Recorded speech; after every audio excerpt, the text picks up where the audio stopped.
The Cheating Death Podcast is a comedy, random, and truth-seeking podcast containing information, subject matter, language, and course material that may not be suitable for all listeners. Your discretion in this matter is advised. Email us at thecheatingdeathpodcast@gmail.com with any questions or comments. On today's episode of the Cheating Death Podcast, we get into Operation Mockingbird, a clandestine operation put forth by the CIA post-World War II throughout the Cold War to combat the Soviet Union, an attempt at creating a propaganda machine that would have the masses believing just about anything to justify further conflict. We provide you with an all-new Annihilation Announcement, a joke of the episode, and more. So grab your best blanket, your coffee, put your feet up, and let us show you how you can cheat death.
This is your news anchor, the Cleric of Chaos, and this is your Annihilation Announcement.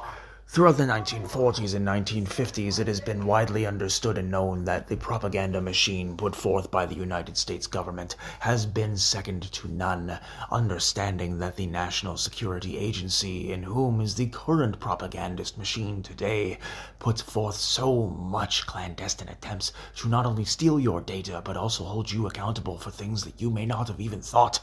It is a veritable Minority Report in 2025. Thought crimes are indeed becoming a thing, and you must understand that caution is to be exercised in every aspect of life.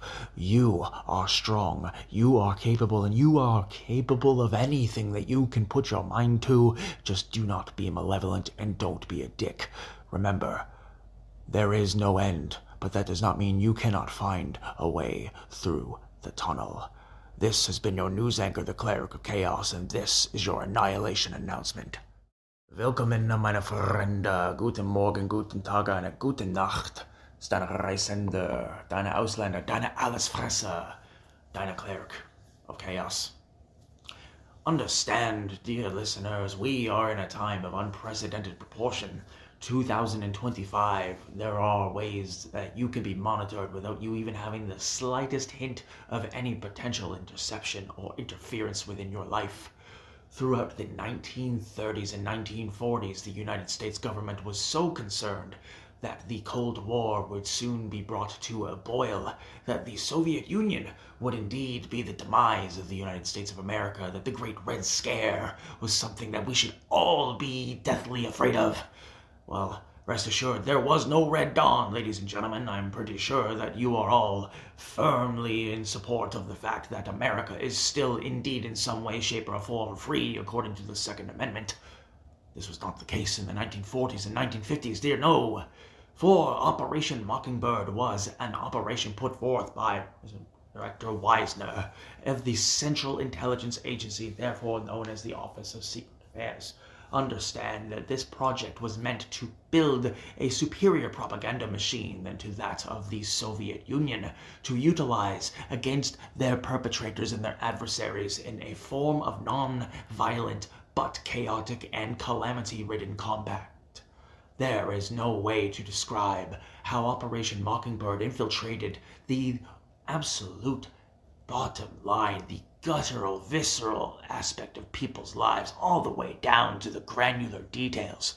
It was meant to create propaganda for the American people to stand firmly on the sides of capitalism, firmly on the sides of America. It is in this time that the campaign was built and developed over the course of a decade, all the way in from 1946, all the way in through the 1950s.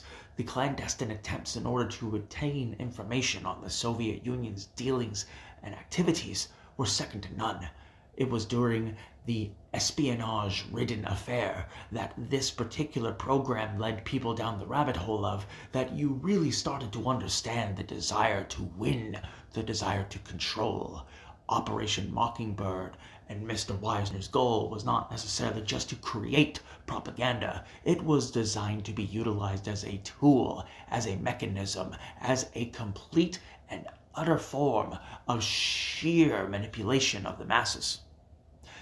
There are numerous examples of this going on in today's life and in today's form, but it has changed. It has shifted its shape from being something that is directly in front of you on a government level with gentlemen and ladies spewing vilest venom across the land. It is to be noted and understood that the 1940s and 1950s were indeed a lot more of a turbulent time, given the nature of the post-World War II life and era. But in 2025, we have social media where governments could literally look at anything that you say or anything that you do, and instantly you are on their radar. In the United Kingdom, it is alleged that there are examples of people now being arrested for things that they are placing upon social media. If this is indeed the case and that has not been blown into proportion and there are not a litany of backstories behind the reasons for the arrest, then this is absolutely something that needs to be addressed. However, the absolute devastation and trail of horror that Operation Mockingbird left in its wake is still felt to this day. The National Security Agency exists as a byproduct of Operation Mockingbird, as a byproduct of the numerous CIA covert operations in the 1970s and 80s, including the Tuskegee syphilis experiment, which we will cover in more detail in another episode, including MKUltra, including Operation Clandestine, which in all of these situations and circumstances, these are highly covert and now declassified operations. You have the opportunity to learn for yourself just how much you have been lied to, not only as a citizen or a denizen of the United States of America or Canada or North America as a whole, but as a citizen of the world. Be careful with who you share information with. Be careful in whom you open up to. Be kind. Live freely. And don't be a dick. What are your views on Operation Mockingbird? Email us at thecheatingdeathpodcast@gmail.com. On today's episode, we promised you a top 5 list, so without further ado, our top 5 current favorite gum brands. Yes, we mean chewing gum. Gum is indeed great. Coming in at number 5, we have Trident Fieldberry, because Fieldberry gum is always ever so spectacular. Coming in at number 4, we have Dentine Ice Spearmint. Coming in at number 3, we have 5 Gum Peppermint. Coming in at number 2, we have Hubba Bubba. And coming in at number 1, everyone's uniquely favorite gum, Big League Chew. What are your top 5 favorite gum brands? Email us at thecheatingdeathpodcast@gmail.com. Today's joke has been brought to you by the Cleric of Chaos. Be careful when you condone and participate in road rage, because you might find yourself in a road cage. Whether or not you believe Operation Mockingbird was the be-all to end-all, the creation, the absolute blueprint for all the propaganda campaigns you see in today's society, it does not change how concrete and how pillarous it was for the United States government to take on this level of manipulation of the masses. There is no excuse for how their behavior was and how the time was utilized to manipulate the citizens and denizens into believing things that may not necessarily have needed to be believed. What is your opinion on Operation Mockingbird? Email us at thecheatingdeathpodcast@gmail.com. The Cheating Death Podcast has been brought to you by Nach dem Leben CRDVC, Chaos Worm Records, and CR Deutschland. You may find the Cheating Death Podcast on all major podcasting platforms. If you'd like to support the program, you may do so at the links in the episode description below, and if you'd like to follow our friends, producers, and consultants of the program, you may also do so at the links in the description below. Questions, comments, or you want to leave some reviews, email us at thecheatingdeathpodcast@gmail.com, twitter.com/weallcheatdeath, or twitter.com/cleric of chaos, and leave us a review on Spotify, Apple, or wherever you find your major podcasts. If you or anyone you know is experiencing psychiatric duress, please have them call 1-800-273-8255 or 988 from their mobile phones in the United States or Canada. If you or anyone you know is experiencing domestic violence, please call 1-800-273-8255. And if you know anyone who is looking to adopt a playful puppy or a cute kitten, please visit your local animal adoption rescue center. Remember, life is hard. We're all going to find a way somehow, someday. Remember, we're pulling for you. We're all in this together.